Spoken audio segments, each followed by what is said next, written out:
Ah, mesdames et messieurs, ça commence à sortir de l'ombre. Les milliardaires américains commencent à parler.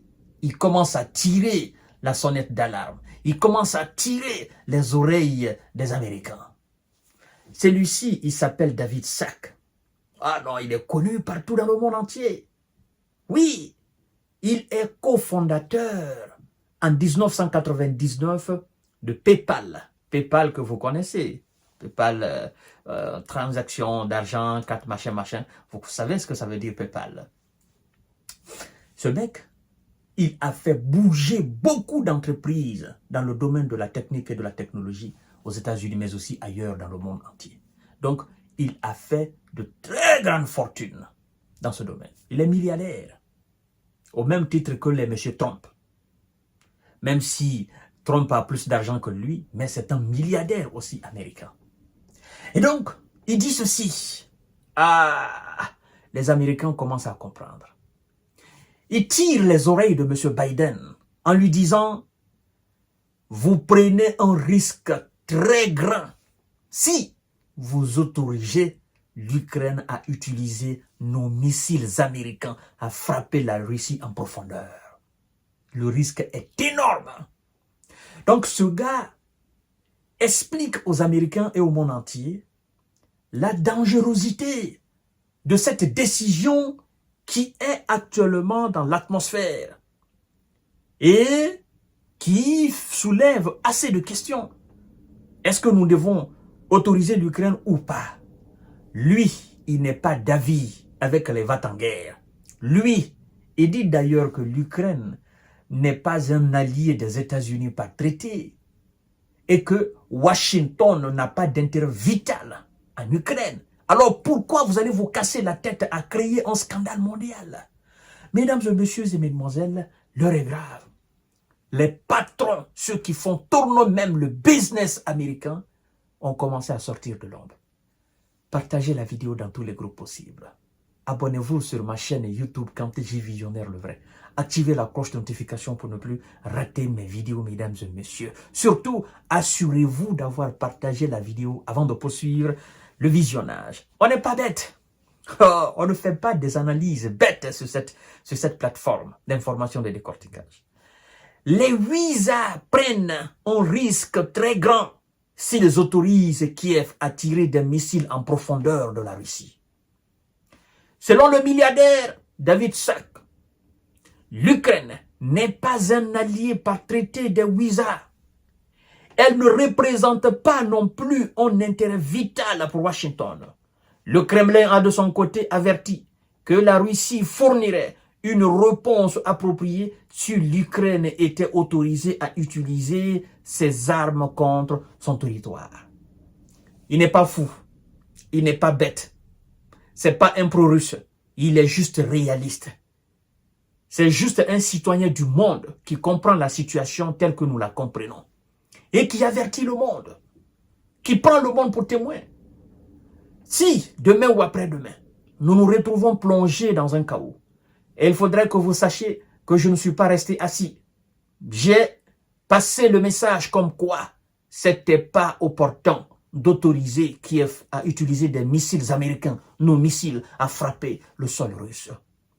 Si demain, la Russie et les États-Unis venaient à entrer directement en bataille, il faudrait que vous sachiez que moi, David Sacks, je ne suis pas resté assis, je ne suis pas resté silencieux. Je n'ai pas été complice de cette autorisation donnée par l'administration Biden. Je n'étais pas d'accord. Et donc, c'est le moment pour moi de dire que ce n'est pas une bonne idée. Mesdames et messieurs, partagez la vidéo dans tous les groupes possibles. Partagez la vidéo dans tous les groupes possibles. Et dit ceci, le milliardaire dit ceci. La Maison-Blanche est prête à donner le feu vert à l'utilisation de missiles américains pour frapper des cibles en profondeur de la Russie. Les Russes ont de nombreux moyens de riposter. Pourquoi prenons-nous ce grand risque?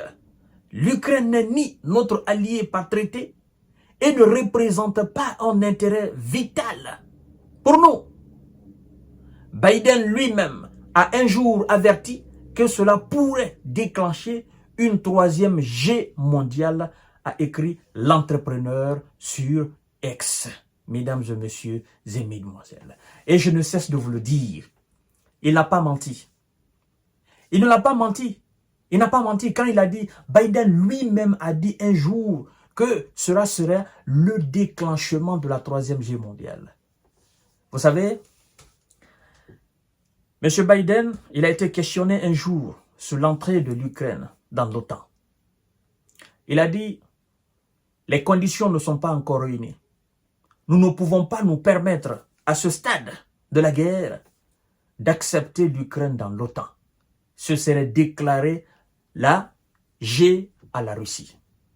Et si nous évitons quelque chose dans cette situation russo-occidentale, c'est effectivement nous retrouver nez à nez avec Vladimir Poutine sur le terrain en Ukraine. Parce que ça ne sera plus le terrain en Ukraine, ça sera la dimension mondiale. Évidemment, nous, alliés entre nous dans l'OTAN, les alliés de la Russie ne vont jamais s'asseoir et voir la Russie se faire bombarder de gauche à droite. Ils vont effectivement s'aligner directement derrière la Russie afin de faire face à ce bloc occidental. Et donc, si M. Biden a dit cela, pourquoi doit-il aujourd'hui accepter d'autoriser les missiles de longue portée américains à frapper la Russie dans sa profondeur? Lui qui a dit que ça sera une déclaration de guerre à la Russie. Est-ce qu'il a oublié ses premières déclarations? Ou bien est-ce que ce sont ces troupes de la tête là qui fait que il ne se rappelle plus de ses déclarations anciennes? Certainement. Si lui ne se rappelle pas, vous devez savoir qu'il a des conseillers à côté. Conseillers en termes de diplomatie, conseillers en termes militaires, conseillers en termes politiques, conseillers en termes médicaux. Il a des conseillers dans tous les domaines à ses côtés. Donc, toutes ces déclarations se trouvent dans les mains de ces différents conseillers dans les domaines spécifiques. Et donc, si il ferme les yeux, qu'il accepte, qu'il autorise l'Ukraine, ce serait alors la complicité de tous ceux qui travaillent avec M. Biden à la Maison-Blanche.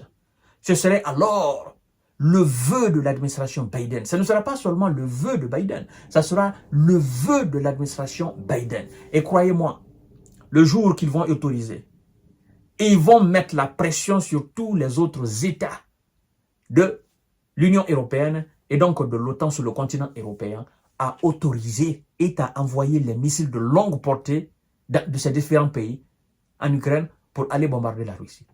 Parce que l'Amérique ne va pas accepter d'autoriser l'Ukraine et que la France reste derrière, ou que la Grande-Bretagne refuse, ou que la Belgique, ou la Hollande, ou le Portugal, ou l'Italie, ce serait autre chose.